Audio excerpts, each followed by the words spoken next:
Miami traveling to the Swamp in week 1 to kick off both of their seasons. There's going to be a lot of great games this year. This game, I know it's just week 1. This game is on the top of my short list for games that I'm excited about. There's so much going on in this game. Both programs are a bit unsure and shaky on their coach, and they think they've underachieved a little bit to what their expectations were and where they would be. So there's a lot on the line for both Billy Napier and Mario Cristobal here. And this game will have such a vibe movement to what the rest of the season will be, how they're going to be feeling for the rest of the season. Start with that this is an in-state rivalry, but a lot of these kids were being recruited by both programs. They probably hate each other. They do hate each other. These schools hate each other. So there's so much on the line for this game that I am looking forward to just outside the lines. It's going to be a lot of animosity. The Swamp is going to be roaring. It's a 3:30 start. So it's going to be great. I'm really excited for this. So we got Miami, who's like really coming in with a lot of hype for this year, more so than they have in previous years. They bring in Cam Ward, who was outstanding at Washington State and did great at Incarnate Ward.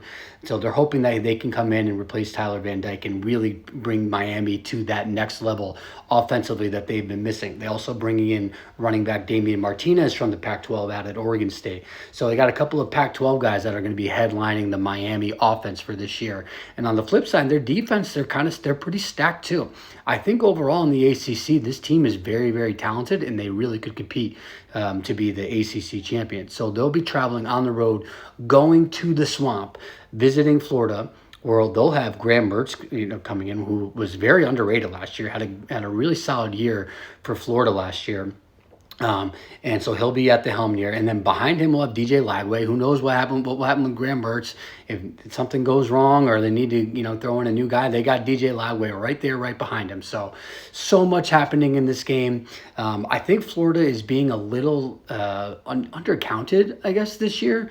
Because of their schedule, everyone's looking at their schedule and like, man, Florida's just going to be awful. We're like, this team is actually pretty talented. I think they'll hold up pretty well in a lot of games, and I think they can squeeze out a couple of upsets even with that tough schedule. So we got Miami favored by 2.5 here going into the Swamp. I just think this game is going to be back and forth, and it'll be a really, really tight game. So give me the Florida Gators. We're going to be chomping plus 2.5. I think they'll get it done at home in the Swamp to start off the year. Follow Big Body Ball CFB on all socials.